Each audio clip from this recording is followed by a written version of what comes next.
வணக்கம்.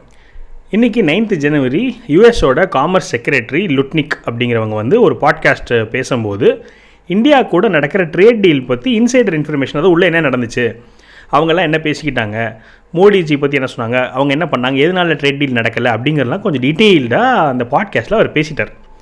அது மிகப்பெரிய வைரல் ஆயிடுச்சு. அதாவது என்னென்னு சொன்னால், இதுக்கு முன்னாடி 2 நாள் முன்னாடி 6th ஜனவரி ட்ரம்ப் அவர்கள் ஒரு இன்டர்வியூ பேசும்போது மோடி அவர்களை பற்றி கொஞ்சம் மோடி அவர்களை இன்சல்ட் பண்ணுற மாதிரி விஷயம் சொன்னார். அதுக்கு எல்லாருமே சந்தோஷப்பட்டு இருந்தாங்க. பாருங்கள், ட்ரம்ப் அவர்கள் வந்து மோடி அசிங்கப்படுத்திட்டாரு, மோடிக்கு வந்து முதுகெலும்பில் அப்படிலாம் சொல்லிட்டு இருந்தாங்க. அப்படி இருக்கும்போது இன்றைக்கி அந்த காமர்ஸ் செக்ரட்டரி பாட்காஸ்ட்டில் பேசினது வந்து அப்படியே ஆப்போசிட்டாக ஒன்று நடந்திருக்குது. அதுக்கு நம்மளுடைய எக்ஸ்டர்னல் அஃபேர்ஸ்லேருந்து ஸ்போக்ஸ் பர்சன் அதுக்கு ஒரு பதில் கொடுத்துருக்கு. இந்த மாதிரி பல சம்பவங்கள் வரிசையாக நடந்துகிட்டு இருந்திருக்கு. பயங்கர சுவாரஸ்யமான விஷயங்கள். அதெல்லாம் டீட்டெயில்டாக என்னெல்லாம் பேசினாங்க, என்ன நடந்துச்சு, இதில் என்னெல்லாம் உள்ளர்த்தங்கள் இருக்குங்களா டீட்டெயிலாக இந்த வீடியோவில் பார்க்க போகிறோம்.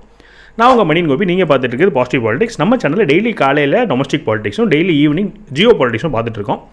இந்த 2 அப்டேட் உங்களுக்கு இன்ட்ரெஸ்ட் இருந்துச்சுன்னா நம்ம சேனலை சப்ஸ்கிரைப் பண்ணி பெல் ஐக்கன் கிளிக் பண்ணிக்கோங்க. ஸோ தட் அடுத்த போகிற வீடியோஸ் உங்களுக்கு வந்து சேரும். ஸோ முதல்ல 2 நாள் முன்னாடி என்ன நடந்துச்சுன்னு சொல்கிறேன். அந்த சொல்லிட்டு என்ன பண்ணுறேன், அந்த வீடியோ கிளிப்பிங்ஸும் ப்ளே பண்ணிடுறேன். ஸோ தட் உங்களுக்கு வந்து அந்த ஹார்ஸஸ் மவுத் அதுவும் கேட்ட மாதிரி இருக்கும். ஸோ ட்ரம்ப் அவர்கள் என்ன சொன்னாருன்னு சொன்னால், மோடி வந்து என்னை பார்க்க வந்துட்டு sir May I please sir அப்படின்னு சொல்லி கேட்டார். நான் வந்து ஆனால் அவருக்கு என் மேலே கொஞ்சம் வருத்தம், ஏன்னா நிறையா டேரிஃப் போடுறேன் அப்படின்னு சொல்லிட்டு. எங்கள் ரெண்டுக்குள்ளே நல்ல ஒரு இருக்கிற ரிலேஷன்ஷிப் இருக்குது, எல்லாமே இருக்குது. இருந்தாலுமே வந்து அவருக்கு நான் டேரிஃப் போடுறோன்னு கோவங்கிற மாதிரி சொல்லியிருந்தார். இதில் ஹைலைட்டான விஷயம் என்னன்னு கேட்டிங்கன்னா, மே ஐ ப்ளீஸ் சார் அப்படின்னு சொல்லிட்டு மோடி சொன்னதாக இவர் சொல்லிட்டார். இது வந்து இப்படி என்ன சொல்கிறது, ஒரு நாட்டோட தலைவன் இன்னொரு நாட்டோட தலைவன்கிட்ட போய் மே ஐ ப்ளீஸ் சார்ன்னு சொல்லிட்டு ஸ்கூல் பையன் மாதிரி கேட்குறது வந்து அசிங்கமாக தானே நம்ம கேள்விப்படுறது இருக்குது. இதை அவர் சொல்லி அசிங்கப்படுத்திட்டாருங்கிறது தான் வந்து பேச்சு. இது தப்பு. ஆக்சுவலாக இந்த மாதிரி ட்ரம்ப் அவர்கள் இன்னொரு நாட்டோட தலைவரை இந்த மாதிரி சித்தரிக்கிறதோ இல்லாட்டி பேசுகிறதோ ரொம்ப தப்பு. அது இவர் ரொம்ப ரெகுலராக பண்ணிகிட்டு இருக்காரு வச்சுக்கோங்க. அவரோட ஒரு ஸ்ட்ராட்டஜியை வந்து ஹியூமிலியேட் பண்ணுறது மற்ற லீடர்ஸை. அவர் சொல்கிறது பொய், அவர் வந்து வாய்க்கு வந்ததெல்லாம் பேசுகிறாருன்னு எல்லாருமே மறுப்பு தெரிவித்தாலும் அவர் கண்டினியூஸாக அந்த பொய்யெல்லாம் பேசிட்டே தான் இருக்கிறார். இது வந்து 2 நாள் நடந்துச்சு. And Prime Minister Modi came to see me. Sir, may I see you please? Yes, I have a very good relationship with him. He's not that happy with me because, you know, they're paying a lot of tariffs now because they're not doing the oil, but they are. They've now reduced it very substantially, as you know, from Russia. We're getting rich because of tariffs, by the way. I hope everyone understands that. They hate to report. We're going to have over $650 billion poured into our country or coming in shortly because of tariffs. You know, இதுக்கு நம்ம நாட்டில் இருக்க anti Modi ஆளுங்களாம் பயங்கர சந்தோஷம். அவங்களுக்கு நம்ம நாட்டை அவமானப்படுத்துகிற மாதிரிலாம் கவலை இல்லைன்னு வச்சுக்கோங்களேன். மோடி அவமானப்படுத்திட்டாங்க, அப்போ நம்ம நாடே அசிங்கப்பட்டால் கூட பரவாயில்ல, நம்ம அதை குதூகலிக்கலாம்னு சொல்லிட்டு ஒரே சந்தோஷம். மோடி பாருங்கள், அவருக்கு முதுகெலும்பே இல்லை. அவர் போய் ட்ரம்ப் கிட்ட போயிட்டு ஸ்கூல் பையன் மாதிரி சார் ப்ளீஸ் சார்லாம் சொல்லியிருக்கிறாரு, அசிங்கம்னு சொல்லிட்டு மோடி கிண்டல் பண்ணிட்டு இருந்தாங்க. இது இவங்க இப்போ சந்தோஷப்பட்டு 1 நாள் 2 நாள் கூட ஆகலை. இன்றைக்கி அவங்களோட காமர்ஸ் செக்ரட்டரி, அவர் ரொம்ப வாய்ஸோட விடக்கூடிய ஆள் தான் வச்சுக்கோங்களேன். அவருடைய ப்ராட்காஸ்ட்டில் பேசுகிறார். பேசும்போது என்ன சொல்கிறாருன்னா, ட்ரம்ப்புக்கு நான் என்னையனா ரொம்ப பிடிக்கும், என்னைய மாதிரியான ஒரு சூப்பரான ஒரு காமர்ஸ் செக்ரட்டரி ட்ரம்ப் வாழ்க்கையிலேயே பார்த்ததில்லை, அமெரிக்கா வரலாறுலேயே நான் தான் மிகப்பெரிய காமர்ஸ் செக்ரட்டரி, இவ்வளோ பேசுகிறார்.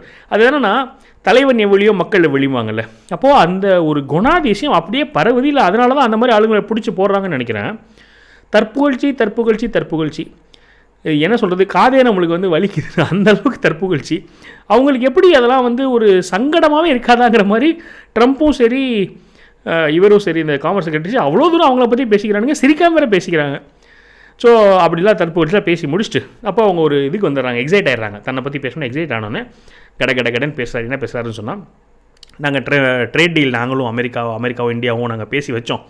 என் ஸ்பெஷாலிட்டி என்னென்னு கேட்டிங்கன்னா, நான் எல்லா டீலும் பக்காவாக முடிச்சு வச்சிருவேன். அப்போலாம் சொன்னதுக்கப்புறம் டக்கு ஞாபகம் அவருக்கு, ஐயோ நம்மளோட தலைவர் ட்ரம்ப் வந்து நம்மளை ரொம்ப புகழ்ந்து அவருக்கு பிடிக்காதே, என்னையோட நீ பெரிய ஆளா அப்படின்னு சொல்லி கோவம் வந்துருமே, அந்த புலிகேசி மாதிரி அப்படின்னு சொல்லிட்டு டக்குன்னு சொல்கிறார். ஆனால் ஒன்று புரிஞ்சுக்கோங்க, ட்ரம்ப்பு தான் பாஸ், ட்ரம்ப்பு தான் எல்லாமே, அவர் தான் ஃபைனலாக முடிவு பண்ணுறவர், அவர் தான் க்ளோசர் அப்படின்னு சொல்லிக்கிறார். ஏன்னா அவருக்கு தன்னோட இடத்துக்கு ஆப் ஆகிடும்னு பயம். உடனே அவர் டக்குன்னு மாற்றி ட்ரம்ப் தான் எல்லாம் முடிவு பண்ணணும். அப்போ நான் என்ன சொல்லிட்டேன்னா, எல்லா டீலும் முடிச்சுட்டு இந்தியன் டீம் கிட்டே சொன்னேன், எல்லாம் ஓகே தான், ஆனால் நீங்கள் கொஞ்சம் மோடியை மட்டும் எங்கள் பிரசிடென்ட் கிட்ட ஒரு வார்த்தை பேச சொல்லிடுங்க அப்படின்னு சொல்லி சொன்னேன். அவங்களுக்கு அவ்வளோ கம்ஃபர்டபுளாக இல்லை. அதனால் அவங்க என்ன பண்ணலைன்னா, மோடி வந்து பிரசிடென்ட்டுக்கு கூப்பிட மாட்டேன்னு சொல்லிட்டாரு. ஒரு 2-3 வாரம் ஆகிடுச்சு. நாங்களும் அதுக்கப்புறம் என்ன பண்ணோம், இந்தோனேஷியா கூட டீல் முடிச்சிட்டோம், ஃபிலிப்பைன்ஸ் கூட டீல் முடிச்சிட்டோம், வியட்நாம் கூட டீல் முடிச்சிட்டோம், எல்லா டீலும் முடிச்சிட்டோம். நாங்கள் இந்தியா கூட டீல் முடிச்சிட்டோம்னு சொல்லிட்டு நாங்களாம் அவங்ககிட்டலாம் மேலே ரேட்டுக்கு வேறு டீல் முடிச்சிட்டோம். பார்த்து அவங்க கூப்பிடவே இல்லை. அப்புறம் 3 வாரம் கழிச்சு எங்ககிட்ட வந்து நாங்கள் இப்போ டீல் பண்ணுறதுக்கு ரெடிங்கிறாங்க. நான் போங்க, அதெல்லாம் அப்போவே முடிஞ்சிருச்சு, அப்போவே ட்ரெயினே போயிடுச்சு, இப்போ வந்து டீல் முடிக்கலன்னு சொன்னால் அதெல்லாம் முடியாதுன்னு சொல்லிட்டேன். இப்படி அவர் வந்து பாட்காஸ்ட்டில் பேசிகிட்டு இருக்காரு. ஒரு 140 கோடி மக்கள் கொண்ட நாடு, அதை அவங்களுக்கு எப்படி டீல் பண்ணணுன்னு தெரியல, எப்படி ஹேண்டில் பண்ணணுன்னு தெரியல. ஒரு ஒரு திமிரின் உச்சம், ஒரு என்ன சொல்கிறது, அவன் போஸ்ட்டை காப்பாற்றிருக்கிறதுக்காக வேலை தான் நடந்துட்டுருக்குன்னு வச்சுக்கோங்களேன். அவங்க வந்து இப்படிலாம் பேசினா ட்ரம்ப் அவருக்கு சந்தோஷப்படுவார்ன்றதை அவங்க குறிக்கோளாக இருக்கும். பேசும்போதே நமக்கு தெரியுது, காமர்ஸ் செக்ரட்டரி பேசும்போதே அவங்க நோக்கமே தனக்கு ஒரு ஸ்கோர் பண்ணிக்கணும், ட்ரம்ப்கிட்ட தனக்கு ஒரு நல்ல பேர் வரணும். இதுதான் நோக்கமாகவே இருக்குது. அமெரிக்கா நலன் பற்றி கவலை இல்லை, இந்தியா எதை பற்றி கவலை இல்லைன்னு வச்சுக்கோங்களேன். தன்னை சுற்றியே தான் தாட் இருக்குது. அப்படி கேவலமான டிப்ளமேசி தான் போயிட்டுருக்கு. இப்படி வந்து மோடிஜி கால் பண்ணலைன்னு சொல்லி அவர் சொல்லிட்டார். இது எல்லாத்துக்குமே வந்து என்னடா இப்போ தான் மோடி வந்து தன்மானம் பார்க்காம சார் ப்ளீஸ் சார்ன்னு சொன்னாருன்னு சொல்லிட்டு நம்ம ஒரு நரேட்டிவ் கட்டி பில்டு பண்ணிகிட்ருக்கோம். இப்போ அவங்க ஆளுங்களே வந்து மோடி கால் பண்ண மாட்டேன்ட்டார், கௌரவம் பார்த்துட்டு கால் பண்ண மாட்டேன்னு சொல்கிறாரு. அப்படியே ஆப்போசிட்டாக இருக்குது ரெண்டுமே. இது எப்படி நம்ம வந்து சமாளிக்கிறதுன்னு சொல்லிட்டு ஒரே குழப்பம். இதை வந்து ஒரு ட்விஸ்ட் பண்ணுறாங்க. மோடியே 3 வாரத்துக்கு அப்புறம் கால் பண்ணி நான் திரும்பி ட்ரேட் டீல் வந்துக்கிறேன்னு சொன்னார். அவங்க இல்லை அப்போவே பண்ணியிருக்கணும், முடிஞ்சிச்சுன்னு சொல்லிட்டாங்க. ஒரு பொய் கதை. ஏன்னா இன்டர்வியூவே வீடியோவே இருக்குது. அந்த வீடியோவில் என்ன சொல்கிறாருன்னு சொன்னால், மோடியை நான் பேசினா அவர் பேச மாட்டேன்ட்டார், அதனால் டீல் முடிச்சுன்னு அவரே சொல்லிட்டார். அப்புறம் 3 வாரத்துக்கு அப்புறமா ட்ரேட் டீல் இருக்கான்னு கேட்டது டீம்னு நான் சொல்கிறேன். மோடி பேரே அவர் சொல்லலை. அந்த டீம் வந்து என்ன சொல்லியிருக்காங்கன்னா, ஒரு 3 வாரம் கழிச்சு அவங்களே கேட்டிருப்பாங்க போல. அதனால சரி மோடியை கால் பண்ண சொல்லி நான் கால் பண்ணல, இப்போ என்ன ட்ரேட் டீல் இருக்கா இல்லையான்னு கேட்டிருக்காங்க. இவங்க ட்ரேட் டீல் இல்லைன்ட்டாங்க, சரி விட்டாச்சு. இப்போ அதனால் வந்து இந்தியாவுக்கு வந்து இப்போ என்ன சொல்கிறாங்கன்னா, இந்தியாவுக்கு வந்து பயங்கர பின்னடைவுலாம் சொல்கிறாங்க. அப்போலாம் இல்லையே. இந்த சென்ஸு நம்மளோட செயல்பாடுனால பின்னடைவு கிடையாது. இது என்ன ஆச்சுன்னு கேட்டிங்கன்னா, இதுக்கு வந்து நம்ம குருமூர்த்தி இருக்கார்ல, அவர் சொல்கிறார், இவங்க என்ன பண்ணுறாங்கன்னா, இப்படி பேச சொல்லிவிட்டு தாந்தோன்றித்தனமாக ஏதாச்சும் ஒரு ட்ரேட் டீல் அனௌன்ஸ் பண்ணிடுறாங்க. அதாவது இப்போ மோடிஜி பேசினாருன்னு சொன்னாலோ உடனே கூப்பிட்டு இந்தியா வந்து டெய்ரி ப்ராடக்ட்ஸுக்கெலாம் வந்து ஒத்துக்கிச்சுன்னு சொல்லிடுறது, இல்லை ஏதாவது ஒன்று வந்து யூனிலேட்ரலாக ஒரு ட்ரேட் டீல் அனௌன்ஸ் பண்ணிடுறது. ஏன்னா இது அப்படியே ஏற்கனவே ஜப்பானில் நடந்துச்சு.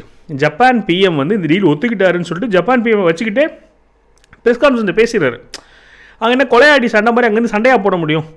இவர் போய் சொல்கிறாரு, பச்சையாக போய் சொல்கிறாரு, நான் பண்ணாத தான் அவர் பண்ணிட்டேன்னு சொல்கிறாரு. இருந்தாலுமே அவங்களுக்குலாம் வந்து டிப்ளமேசியில் அவ்வளோ ஹை போஸ்ட்டில் இருக்கவங்களுக்குலாம் வந்து அந்த மாதிரி மேடை மேலே நின்றுட்டு அப்படி சண்டை போடலாம் பழக்கம் இல்லை. இவர் சண்டை போட்டுட்ருக்காரு. அப்புறம் என்ன ஆயிடுச்சுன்னு கேட்டிங்கன்னா, ஜப்பானீஸ் பிரைம் மினிஸ்டரே வந்து ரிசைன் பண்ணுற மாதிரி ஆயிடுச்சு. அப்புறம் யூகேலேயும் வந்து அவ்வளோ அவமானப்பட்டாங்க.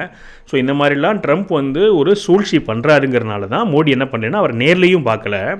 ஏன்னா ஏற்கனவே ஒரு தடவை இவர் என்ன செய்துட்டு பண்ணியிருந்தாருன்னு சொன்னால், ஒரு ஃபாரினில் வந்து இன்னொரு டெலிகேஷன் மீட்டில் இருக்கும்போது ட்ரம்ப் அவர்கள் வந்து மோடிஜியை இன்வைட் பண்ணுறாரு ஒயிட் ஹவுஸ்க்கு. இவர் வந்து அதை முடியாதுன்னு சொல்லிட்டு ஒடிஷா வந்துட்டு இங்கே வந்து ஒரு பொதுக்கூட்டத்தில் பேசுகிறார். ட்ரம்ப் என்னை கூப்பிட்டாரு, நான் அவரோட இன்விடேஷனை கேன்சல் பண்ணிவிட்டு உங்களை பார்க்க வந்திருக்கேன், எனக்கு நீங்கள் தான் முக்கியம்னு சொல்லி அந்த பொதுக்கூட்டத்தில் பேசிப்பார். பொலிட்டிக்கலாக சூப்பராக இருக்கும்.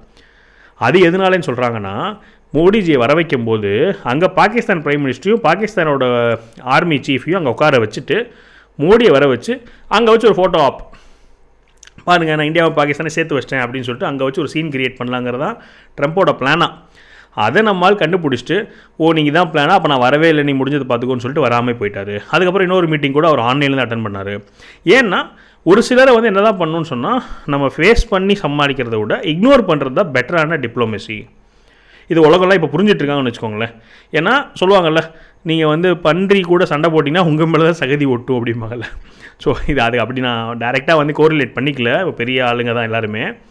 ஆனால் இது இந்த எக்ஸாம்பிள் எதுக்காக சொல்ல வந்தேன்னு சொன்னால், ஒரு சில ஃபைட் நீங்கள் போடாமல் இருக்கிறது தான் புத்திசாலித்தனம். ஒரு ஈகோக்காக, ஒரு கோவத்துக்காகலாம் போய் நீங்கள் நேரடியாக சண்டை போட்டுட்டு இருந்தீங்கன்னா ரொம்ப அசிங்கப்பட்டு தான் போவோம். அதனால் மோடிஜி வந்து பெஸ்ட் டிப்ளமேசியை இக்னோர் பண்ணுறாரு, பேசாமல் இருக்கிறாரு. அதுதான் நம்ம பார்த்துட்ருக்கோம். இதான் வந்து நிறைய ஜியோ பொலிட்டிக்கல் எக்ஸ்பர்ட்ஸ் சொல்கிறாங்க, மோடிஜி பண்ணுறது தான் கரெக்டு. இவர் வந்து இந்த மாதிரி கேவலமான ஒரு டிப்ளமேசி ஃபாலோ பண்ணி நடத்திட்டுருக்காரு. ரூல்ஸ் இல்லை, ஒரு இன்டெகிரிட்டி இல்லை, ஒரு கௌரவம் இல்லை, எதுவுமே எல்லாம் பண்ணிகிட்ருக்காரு. இந்த டேர்ம் ரொம்ப மோசமாக பண்ணிகிட்ருக்காருன்றது எல்லோரும் சொல்கிறோம். சரி, அப்போ இது மட்டும் நம்ம நம்பி இல்லாமல் நம்ம என்ன பண்ணியிருக்கோம்னு சொன்னால், வரலாறில் இல்லாத அளவுக்கு ஃப்ரீ ட்ரேட் அக்ரிமெண்ட் சைன் பண்ணிட்டுருக்கோம். இப்போ ட்ரேட் டீல் சொல்கிறோம் இல்லையா, இது வந்து என்னென்னா ஒரு கொடுக்கல் வாங்கல் இருக்குது. ஃப்ரீ ட்ரேட் அக்ரிமெண்ட் சொன்னால், நானும் ஃபுல்லாக என் மார்க்கெட் ஓப்பன் பண்ணுறேன், நீங்களும் உங்கள் மார்க்கெட் ஃபுல்லாக ஓப்பன் பண்ணுங்கள். பியூராக குளோபலைசேஷன். இப்போ இந்த வருஷம் கடன்னு யூகே கூட ஃப்ரீ ட்ரேட் அக்ரிமெண்ட்டு, மிடில் ஈஸ்ட்டில் நிறையா கண்ட்ரிஸோட ஃப்ரீ ட்ரேட் அக்ரிமெண்ட், ஆஸ்திரேலியா கூட, நியூசிலாண்டோட, இப்படி நம்ம ஃபுல் ஃபோர்ஸாக போய்கிட்டு இருக்கோம். அதாவது அதுக்கு நம்ம வந்து மாற்றி வழி கண்டுபிடிச்சிட்டு போயிட்டே இருக்கோம்னு வச்சுக்கோங்களேன். இன்னொன்று சொல்கிறாங்க, EU கூட ஒரு அக்ரிமெண்ட் போடுறதுக்கு வாய்ப்பு இருக்குங்கிறாங்க. அப்படி வந்துச்சுன்னா அது ஒரு மிகப்பெரிய ஒரு அட்வான்ஸ்மெண்ட். ஸோ இவர் ஒரு பக்கம் இந்த மாதிரி ஈகோவில் சண்டை போட்டுட்டு இருந்தாலுமே, நம்ம ஒரு பக்கம் என்ன பண்ணிட்டு இருக்கோம்னா பாசிட்டிவாக வளர்ச்சியை நோக்கி போய்கிட்டே தான் இருக்கிறோம். ஸோ இது நடந்துகிட்ருக்கு. அப்போ இன்றைக்கி வீக்லி ப்ரீஃபிங் பண்ணுறாங்க எக்ஸ்டர்னல் அஃபேர்ஸ் மினிஸ்ட்ரியிலேருந்து. அப்போ அதோடைய ஸ்போக்ஸ் பர்சன் ஜெய்ஸ்வால் அவர்கள் பேசும்போது கேட்குறாங்க, இந்த மாதிரி ஃபாரின் யூஎஸோடைய காமர்ஸ் செக்ரட்டரி இந்த மாதிரி சொன்னார், என்ன நினைக்கிறீங்கன்னு கேட்குறாங்க. அப்போ அவர் வந்து ட்ரம்ப் அவர்கள் சொன்னதுக்கும் பதில் சொல்லியாச்சு.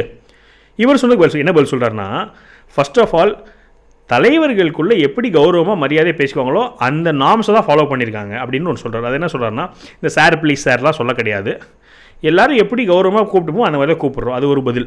இதெல்லாம் அந்த கேள்வியே கேட்கல. ட்ரம்ப் அவர் சொன்னதை பற்றி கேள்வி கேட்கல, காமர்ஸ் செக்ரட்டரி கேட்ட கேள்வி தான். ஆனால் எல்லாத்துக்கும் சேர்த்து பதில் சொல்கிறாருன்னு வச்சுக்கோங்களேன். அது ஒரு பதில் சொல்லிவிட்டு இந்த காமர்ஸ் செக்ரட்டரி கேட்டக்கு என்ன சொல்கிறாருன்னு சொன்னால், இந்த பாருங்கள், ட்ரேட் டீலிங்கிறது வந்து மியூச்சுவலி பெனிஃபிஷியலாக இருக்கணும். யூஎஸ்க்கும் பெனிஃபிட்டாக இருக்கணும், இந்தியாவுக்கும் பெனிஃபிட்டாக இருக்கணும். இந்தியா வந்து யூஎஸை மட்டும்தான் நம்பி இருக்குது, இல்லை யூஎஸ் நம்மளை நம்பி இல்லை, அப்படிலாம் கிடையாது. 2 நாட்டுக்கும் 2 பேரோட ட்ரேடும் முக்கியம். அப்போ அந்த மாதிரி மியூச்சுவலி பெனிஃபிஷியலாக 2 நாட்டுக்கும் நல்லதாக இருக்கக்கூடிய ட்ரேட் டீலுக்கு நாங்கள் இன்னமும் ஓப்பனாக தான் இருக்கிறோம். அது ஒன்று சொல்லிட்டார். அப்புறம் இன்னொன்று என்ன சொல்லிட்டாருன்னு சொன்னால், இன்னொன்று புரிஞ்சுக்கணும், மோடிக்கும் ட்ரம்ப்புக்கும் நல்ல ஒரு உறவு இருக்குது. அவங்க இது வரைக்கும் 8 தடவைக்கு மேலே இப்போ ரீசெண்டாக ஃபோன் காலில் பேசியிருக்கிறாங்க. அதனால் நல்ல உறவு தான் இருக்குதுன்னு சொல்லிட்டு அந்த காமர்ஸ் செக்ரட்டரி ஒரு பலிகடா ஆகிற மாதிரி இன்னொரு பதில்னு வச்சுக்கோங்களேன். மோடிஜியும் ட்ரம்ப்பும் கௌரவமாக தான் பேசிகிட்டு இருக்காங்க, நீ தேவையெல்லாம் வாய் விட்டு ட்ரம்ப்போட மானத்தை வாங்காதேங்கிற மாதிரியான ஒரு பதில். இது என்னன்னு சொன்னால், இப்போ கொஞ்சம் பேக் ஃபயர் ஆகிற மாதிரி நம்ம புரிய வைக்கணும்னு வச்சுக்கோங்களேன். அதாவது ட்ரம்ப்பை வந்து மோடி அசிங்கப்படுத்திட்டாருங்கிற மாதிரியான ஒரு நரேட்டிவ் கொண்டு போகலாம் இல்லையா? அப்படி ஒரு நரேட்டிவ் போகிறதுக்கு காரணம் இந்த ட்ரம்ப் யூஎஸ் காமர்ஸ் செக்ரட்டரி தான். அதை ப்ரூவ் பண்ணுற மாதிரியான ஒரு பதில். அவங்க ரெண்டு நல்ல ரிலேஷன்ஷிப்பாக தான் இருக்காங்க, மரியாதையாக இருக்காங்க, 8 தடவை ஃபோனில் பேசிட்டாங்கன்னு சொல்லி பதில் சொல்லி அந்த கான்ட்ரவர்சிக்கு வந்து அவர் பதில் கொடுத்துருக்குறாங்க. ஸோ எக்ஸலண்ட் டிப்ளமசி, ரொம்ப நல்லா தான் இருக்குது. இதுதான் என்ன சொல்கிறாங்கன்னு சொன்னால், ஒரு துரும்பு அசைச்சு வைக்காமல் ஜெயிக்கிறதுன்றது இதுதான் அப்படிங்கிறாங்க எல்லா எக்ஸ்பர்ட்ஸும். என்ன சொல்கிறாங்கன்னா, இந்த என்ன சொல்கிறது, இவ்வளோ தூரம் உருண்டு புரண்டு அட்டென்ஷன் வர்றதுக்காக ட்ரம்ப் அவ்வளோ பண்ணுறாரு, மோடி எந்த பதிலுமே கொடுக்காம, எந்த ரியாக்ஷனுமே கொடுக்காம அந்த நரேட்டிவ் வரல ஜெயிச்சிட்டே போகிறாரு அப்படிங்கிறாங்க. நம்ம கண்ணு முன்னாடி பார்த்துட்டு இருக்கோம், ராஜதந்திரத்தெலாம் பார்த்துட்டே இருக்கோம். ஸோ அடுத்து என்ன நடக்க போகுது, இந்த ட்ரேட் டீல் எப்படி வரப்போகுது, எப்படியே 500% டேரிஃப்னு சொல்லிட்டு நேற்று அந்த சாங்ஷன்ஸ் பண்ணியிருக்காங்க இல்லையா, அதுக்கு அகெயின்ஸ்டாக யூஎஸில் உள்ள கோர்ட்டோடைய ஆர்டர் அந்த கேஸ் வந்து ஹேண்டில் பண்ண போகிறாங்க. 9th January பண்ண போகிறாங்க. ஸோ அதோட ரிசல்ட் எப்படி வரப்போகுதுன்னு பார்க்கணும். ஏன்னா யூஎஸ் கோர்ட் வந்து இப்படி நீங்கள் டேரிஃப் போடுற தப்பு, இது அந்த மக்களோட எக்கனாமிக் வந்து பணம் பிரச்சனை வரும்னு சொல்லிட்டு தீர்ப்பு போடலான்னு சொல்லிட்டு ஒரு தரப்பு சொல்கிறாங்க. ஸோ எப்படி வரப்போகுதுன்னு பொறுத்திருந்து பார்ப்போம். இந்த விஷயத்தில் நான் கன்டினியூஸாக ஜியோ பாலிட்டிக்ஸ் உங்களுக்கு அப்டேட் நான் எடுத்துகிட்டே இருக்கேன். ஸோ உங்களுக்கு இதில் ஆர்வம் இருக்குதுன்னு சொன்னால் நீங்கள் வந்து ஃபாலோ பண்ணிக்கோங்க. உங்களோட கருத்து என்னது? இந்த மொத்த எபிசோடில் நீங்கள் என்ன நினைக்கிறீங்க? ட்ரம்ப் எப்படி பிஹேவ் பண்ணார்னு நினைக்கிறீங்க? மோடிஜி பண்ணது கரெக்டு தான் நினைக்கிறீங்களா? இல்லை வேறு ஏதாவது உங்களோட கருத்துக்கள் கண்டிப்பாக பதிவு பண்ணுங்கள். மேலும் ஒரு பாசிட்டிவ் ஷெட்யூல் சந்திக்கிறேன். வணக்கம். Do is I would negotiate the contracts and set the whole deal up. But let's be clear. It's his deal. Yeah. Okay? He's the closer. He does the deal.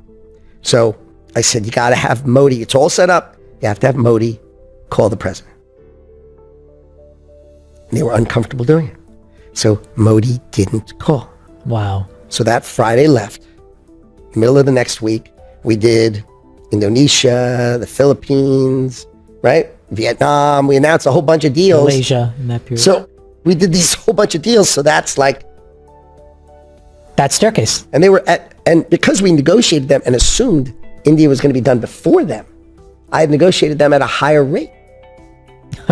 So now the problem is the deals came out at a higher rate. Right. And then India calls back and says, oh, okay, we're ready. I said, ready for what?